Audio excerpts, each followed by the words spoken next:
Ah, you found yourself a hunter. When we first awaken in Yarnum, not much is explained. Yet, you know you are a hunter. You know an illness has swept the city, and everyone is turned into beasts. But what of the character you play? What is their story? Is your character you? Does your character view the city of Yarnum through the same eyes as you do? Or do you hold them to only what they see and how they would react to the things that unfold around them? Do you purposefully make wrong decisions because of the limits your character has seen? Or did you name your character Dick Balson and you just kill indiscriminately? A lot of people search for truth in the lore of Bloodborne, but information is purposefully hidden and no absolute answer is ever given. Many of us will take to the wiki and try to find popular YouTube series to find our answers, but if you're like me, even those will sometimes leave you with more questions than answers. For some people, it'll drive a compulsive obsession to draw conclusions where none may even exist. And that's why I created this new series called Tales of a Hunter.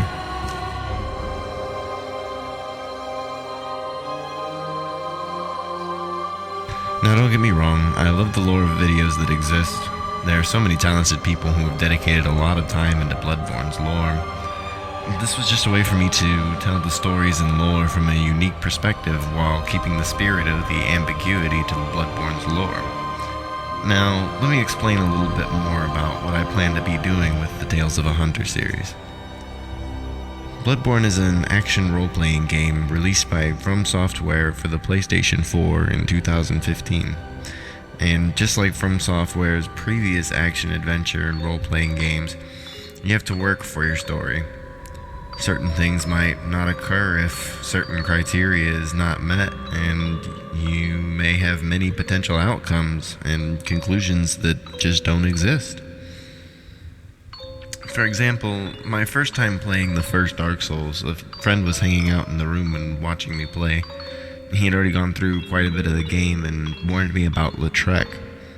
He told me that if I didn't kill Lautrec when I met him, Lautrec would eventually be a pain in my ass and cut off the access to a major bonfire that I would need later on. I thought for a bit, and he was suspicious. I fought and killed him, but my playthrough felt hollow.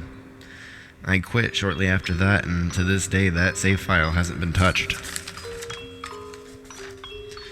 While I had an appreciation for the advice that he was trying to give me, it still felt off. The character I was playing didn't know of Lautrec's misdeeds yet, so there was no logical explanation for the impulsive decision to just attack and kill him. It was out of character for the type of build that I was going for. So I began playing and really letting myself become the character. I let the story progress based on what this character knew and felt and what they were thinking in certain situations. And when Bloodborne was released, that's exactly how I dove right into it. It was a lot easier because this was something absolutely fresh and brand new. No known lore that was set in stone at all, and an almost entirely blank Wikipedia. Whereas the first Souls games I had played the second Dark Souls first, and it had already been out for the better part of a year at that point. As it turned out, though, that style of playing adapted perfectly to the style of lore.